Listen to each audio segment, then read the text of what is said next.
Now we'll go to the callers now, and we've got a caller from South America. It's Cold Cree. Are you there? Yes, I'm here. I put my name down as Cold Cree for Culture Creator. Yeah. I do want to say, number one, it's a pleasure to talk to you, Alan. I've listened to you for a while. I've been in the culture creation business for over 15 years. Yeah. And as an effort to help to educate people, I'm not here to be a whistleblower. I still do have the understanding that the public is the public, and many of them are so far gone, but there's just a few points that I want to bring to the forefront for those who not only are awake to some degree and are still trying to help other people see, but also for those who, have no ammunition. They don't have any type of history being a person maybe who works on the inside of a type of industry, such as the entertainment business, yeah. who knows things, that happen, and we don't discuss these things. When you're an insider, you don't discuss these things. You just do what you do and you keep it moving. There's something I wanted to bring to the forefront with a number of artists. You can find a new video on YouTube called Universal Mind Control. The artist's name is Common Sense. This is in the hip-hop genre. And Pharrell, both very big artists. And if you look at the video, you will see Pharrell dressed in a robot head. Now, part of what you've been discussing, and part of what anyone who's involved in this business already knows, because we do get our information from certain sources, there is a blending, there's a dehumanization of humans, yeah. and there is a humanization of machines. Yeah, that's right. Even when you look at the Transformers, the movie when it came out, people don't even see the fact that you have this robot talking to you, expressing feelings, having emotion, and people just sit there like, oh, this is so nice. Look at the special effects, and don't even realize they're being predictably programmed. It's such a simple thing. And now within the music, you have an individual, and I'm saying names here because I know what it is, and I have no problem in saying this stuff. There's a gentleman by the name of T-Pain.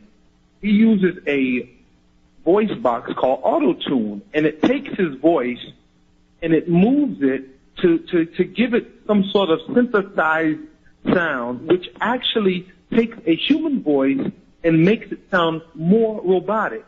Yeah. Where on the other side, as I said, in the movies, you can see the robots are becoming more humanized. Mm-hmm. And in the process of this happening, it's a dialectic that is going to end up in a synthesis. Okay? Oh, no, absolutely. I've got articles here right now, in fact, on that very agenda from the future society, the complete merging with humans and robots until you can't tell which one is which anymore. Which one is which, exactly. Yeah. And they're starting that by pushing it within the music. What age group would you say it's aimed at? Well, I'll tell you now, Alan, 14 all the way up to your 35ers. The music business is completely fraternal, okay? Yeah. It's completely fraternal. Mm-hmm. There is no one that has not made it somewhere that is high level, that is not involved in some way, shape, or form in a fraternal order. Now, that may be tied to Freemasonry or not, and I'm saying this to the public. I'm not saying this to you, Alan, because you probably already know. People, if you look at Jay-Z, when he throws up what he says is the diamond or the rock symbol, and you see that it is the shape of a triangle, okay? Yeah. That is not a diamond symbol. That is, to the profane, as they would say, a diamond symbol. But he can get a concert and have 25,000 people throw up this rock signal, and you're looking at it thinking, oh, it's just a joke. But when he plays at Glastonbury on a stage that is a pyramid, basically, okay, when this gentleman says certain things in his music like, I'm so illuminated, I may glow in the dark, and then his understudy, Kanye West, turns around and takes, if you also look at photos, there's a photo of him and Jay-Z, and actually if you look at the handshake that he gets, he has the apprentice grip. that a Mason would give to an apprentice. Jay-Z gave to Kanye because Kanye had not made it yet to the next levels. Yeah. But in front of the millions of people, he'll do these things and no one sees it. And Kanye comes out with a tour called Glow in the Dark Tour. Now, stated before the verse in one of Jay-Z's songs was, I am so illuminated, I may glow in the dark. And now his understudy comes in with a tour called Glow in the Dark Tour. It is completely esoteric. Yeah. It is completely a play on words that people have no idea. He plays a part where he's interacting with the computer in his tour. And I'm talking about people that I know personally, so I'm not saying these things just out of the air. I'm not coming up with this. Yeah. This I've met lots of them too. Yeah. Yes.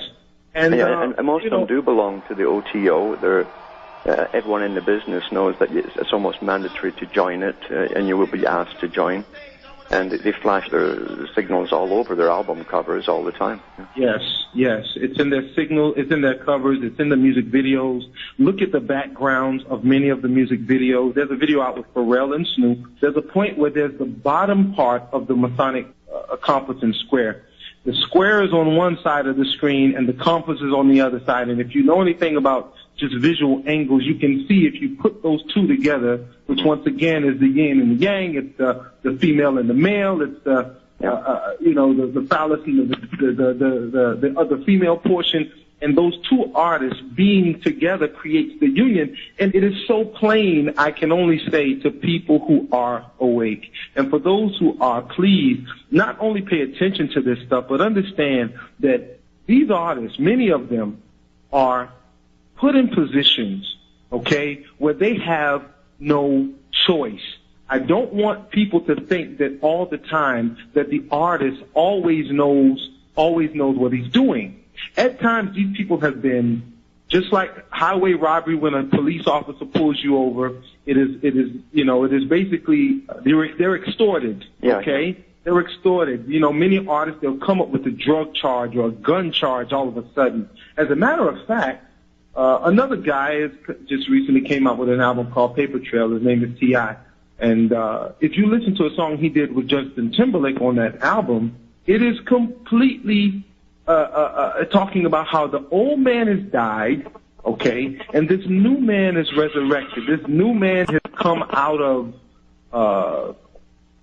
nothing, out of this struggle, out of this pain, which is a complete representation of a Masonic ritual as you pass on to the Master Mason degree and you have to perform this ritual of resurrection, you die, and so on and so forth. But if you listen to the words and you hear what these people are saying and talking about swallowing their pride, getting on track, we're on the same page, and the way they talk about time, all of these things go right back to the fact that the entire industry is fraternal. If you want to be successful, you're either going to play your part or you're not going to be there, period. And do what you're told, And do what you're told. And at the end of the day, if you don't do what you're told, you're going to find you get pulled over with some drugs in your car, and you don't know how it got there, but all of a sudden you're up for charges. And you'll end up getting a visit, and someone will tell you, we can make all of this go away. That's right. I have personally been approached here in South America. I am not one to volunteer my private information, so my name and my exact location I will not say. It's easy to find whoever knows how to track phone calls. I really don't care. My point being is I was approached here because of my connections within the music industry. I was taken to a penthouse of a particular gentleman who's of European descent, let's say, and he prefaced himself before he invited me into one of his orders. He simply said, number one, I will deny everything I'm about to tell you to my death.